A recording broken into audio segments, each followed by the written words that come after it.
people speak on the strongest superheroes in Marvel Comics, Thor, Odin's son, God of Thunder, is always among the top of the pack. But there was a time where Thor reached a level of power that we have never seen before, and I'm gonna tell you about it. I'm Adam Andrews with Top 10 Nerd, and I'm going to attempt to explain Rune King Thor. Okay, so back in the day, meaning the early 2000s, Marvel started to gear itself up for its Civil War event, splitting the superhero community down the center with the Superhuman Registration Act. As some of you may know, there were two extremely powerful characters who existed at this time, but yet were not present during the events of Civil War. These were Thor and Hulk. Basically, these guys are simply just too powerful for the Civil War event to work with their inclusion. If Thor or the Hulk took a side in the conflict, that side would win.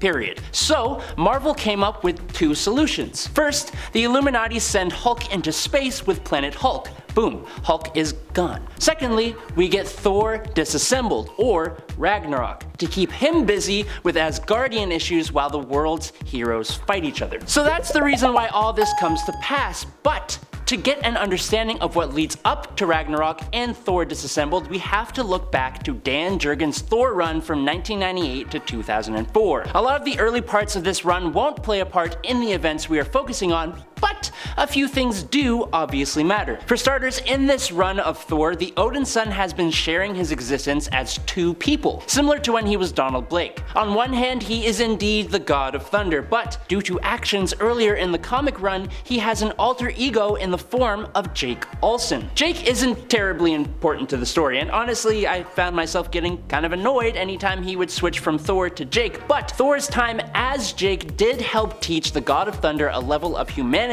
he might not have gotten the same way. Except he totally got it when he was Donald Blake, but those are the details we don't need to talk about. Another key thing about this run would be the death of Odin and rise of Thor to the throne of Asgard. Now before that actually comes to pass, a character called Zarko the Tomorrow Man has a fear of a possible future where Thor is the key part of something called the Reigning, where Thor becomes the iron-fisted ruler of Earth. When this whole part of the story actually kicks off in issue number 36 of Volume 2, Thor has to fight the Destroyer armor that Loki had brought to the forefront. It was told to Odin by the Watcher that if Thor beat the Destroyer, then the Reigning will come to pass, but Odin helps Thor against the Destroyer anyways. Now, around this same time, a fisherman from Norway named Sven gets possessed by Surtur and begins rallying others to his cause, turning them into fire demons, eventually allowing Surtur himself to emerge from a massive bonfire in Norway. In issue number 40, Asgard's warriors go to face Surtur with everyone joining in the fight, whether they're ready or not. Odin shows up and mustering all the power he can,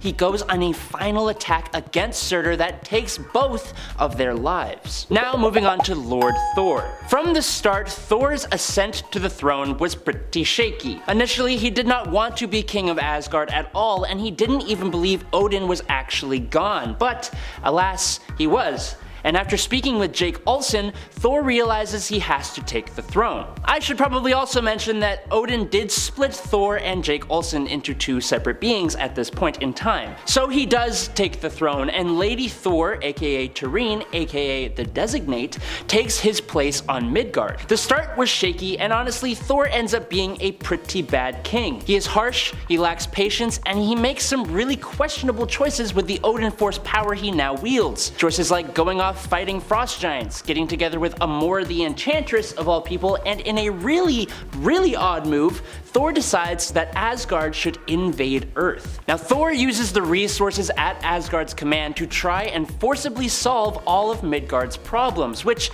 is something Odin would never have done. Instead of trying to lead humans to be better, he just solves our problems for us, and while there is a lot of good done by this, a lot of people are resistant to it. A coalition of different countries stage an attack against Asgard itself, destroying both it and New York City, pushing Thor even further into becoming a sort of mad dictator. He failed the Korenkakta, which is the test of character put in place by the Council of Godheads, and if that weren't enough, Thor eventually becomes unworthy of Mjolnir when he takes the life of Jake Olsen, who is trying to stop Thor at that time. Thor gains religious followers, makes enemies of friends of his, fights and imprisons other Avengers, but he does indeed become the ruler of Earth over the next 200 years. years. Now in this somewhat dystopian Asgardian ruled future, Loki is the Sorcerer Supreme and All-Father Thor's chief advisor and head of security, which obviously isn't the best thing for pretty much anybody. Thor has set up his new Asgard where New York once was, from which he controls the entire world. Thor also now has a son with Amora the Enchantress called Magni. Now Magni grows up to become what Thor once was, eventually even becoming worthy of Mjolnir himself, which,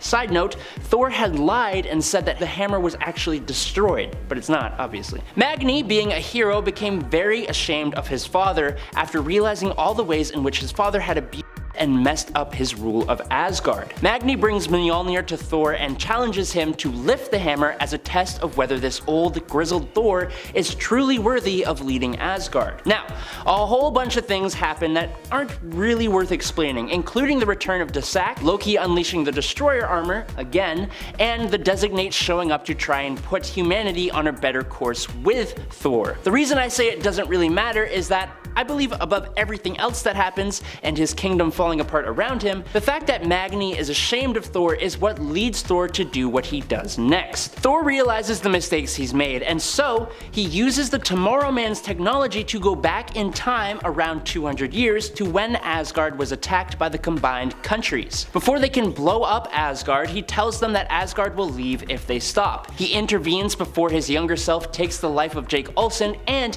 he uses the Odin Force power to merge together younger Thor with Jake Olsen again, restoring Thor's humanity and erasing this reigning timeline, while making sure to also impart the wisdom that Thor had learned over the past 200 years to make sure that his younger self doesn't do what his older self ended up doing, if that makes sense. Now we move on to the new timeline. So, it's a little confusing from where Thor left things. There are still a few questions that I would have. For example, Asgard had still invaded Earth and been solving problems and simultaneously causing a whole ton of issues, and Thor's dual life as Jake Olsen is presumably a thing still, but all those questions and problems go unanswered, and it's almost as if none of it actually happened at all. Instead, in this new timeline, starting with issue 80 of volume 2, Odin has still died at the hands of Surtur, and Thor is the Lord of Asgard again, though he oddly no longer wields the Odin Force. We don't learn much in terms of the events that take place on Earth. Instead, the story picks up during the funeral of some dwarven smiths. Unknown to others, they had passed at the hands of Loki, who had stolen the forge that created Mjolnir. Loki had also brought back Surtur from the dead in order to use the forge to create more Uru hammers, as well as bring about Ragnarok. To get that on the move, Loki has put together a team of some of Thor's greatest threats, Ulik the Troll and Hyrm the Giant, plus their armies, as well as freeing his own son, Fenris Wolf. Together they interrupt the funeral with a surprise attack wielding the weapons that Surtur had created. Thor gets his butt handed to him pretty badly, and when all the hammers, Mjolnir plus Ulik, Fenris, and Hyrm's hammers, all strike each other simultaneously during the fight, Mjolnir is shattered. Thor is almost taken down by Loki, who blasts him into the waters of the Midgard Serpent, but Thor escapes to Midgard and gets help from Captain America and Iron Man. Now together these three heroes go to Asgard only to find it in shambles. They are surprise attacked by Loki and his forces, but with this new help, Thor is able to come out victorious, dispatching both Ulik the Troll and Hyrm the Giant. Unfortunately, Loki and the rest of his forces retreat and escape. Now in the aftermath of Loki's attack on Asgard, Baldur, Thor's half-brother plus Thor's mother Frigga, have also been killed in Loki's attack. Thor visits Alfheim, the home of the Light Elves, only to find it leveled by Loki's forces. Volstagg is here, but the other members of the Warriors 3 have also perished. Now Thor leads his army to Vanaheim, where they come into conflict with Fenris Wolf and his forces, and with the help of Beta Ray Bill, Fenris Wolf is defeated, but this victory still rings hollow for Thor. Thor leaves Beta Ray Bill as ruler in place as he goes off to Hiddlestaff to figure out what Ragnarok means and how to actually defeat Loki. Now we move into Rune King Thor. While Thor is in Hiddlestaff, he finds himself visited by a spirit of a young boy who is accompanied by two ravens, the ravens of Odin. This spirit is actually the personification of the Odin Force. The Force reveals that Thor had proved himself unready for the power it offers due to his actions during the initial timeline, the one where he ended up ruling Earth. So, in order to gain that power back, Thor needed to gain the wisdom his father had, or, in other words, he needs to follow the path of the Allfather. Thor needs to do what Odin did in order to gain the wisdom that Odin has. So Thor goes to the Well of Mimir. This is where, in Norse mythology, Odin gouged out his own eye to gain wisdom. Thor does the same thing, but the Odin Force tells Thor this is not enough, as Odin has already done this. So to take the path not already taken, Thor takes out his other eye as well. This act fills the Well of Mimir and allows Thor to drink. The well's water allows Thor to see into the past and learn that Ragnarok is actually a never-ending cycle of rebirth. In order to gain even more knowledge and wisdom, the Odin Force says that Thor has to be reborn just as Odin had done. When Odin did the same thing, he hung himself from Yggdrasil, the world tree, for 9 days and 9 nights until Odin was at the brink of death. Thor has to go beyond even that though, and so Thor hangs himself from the tree until he actually passes away. But thanks to that, he's granted the power to know the past, control the present, and guide the future. He can see through the veil of time, see beyond quantum structure and cosmic architecture. I'm just quoting the comic here, that's what it said. He basically gains rune magic, meaning he can see everything that will come to pass in the future, but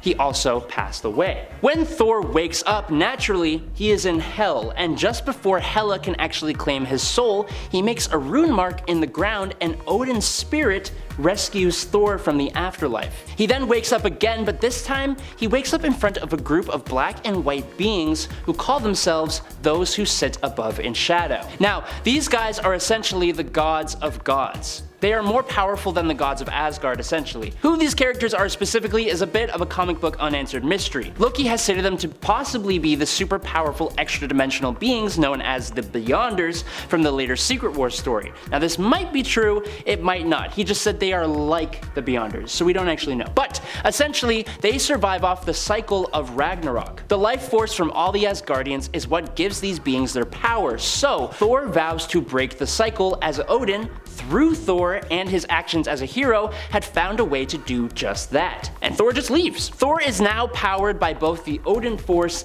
and rune magic. He travels to Asgard and finds it rebuilt by Loki. Here, he is attacked by the Mangog, one of the most powerful beings ever that Thor has struggled with and been defeated by multiple times. Even Odin fears the Mangog, but Thor defeats the Mangog simply by putting his hand on him. It almost looks like Thor kind of like erases Mangog from existence and like blows him to the wind. It's kind of actually hilarious, but insane. Next, Thor confronts Loki. Knowing all the thoughts in Loki, he easily defeats Loki's army without even really moving, and then he just kind of rips Loki's head off with one arm. Although Loki keeps talking, Loki is now no longer a threat, so he carries Loki's head with him as he heads to Surtur. At this point, even the Odin Force is like, okay, honestly, I have no idea what you're going to do now, and I am excited, which is actually hilarious. Now, Thor gets Surtur to repair Mjolnir in exchange for a free pass at Asgard for Surtur to attack and give the Asgardians a final glorious battle, bringing on the cycle of Ragnarok. While that is happening, Rune King Thor now goes to the Tapestry of Fate,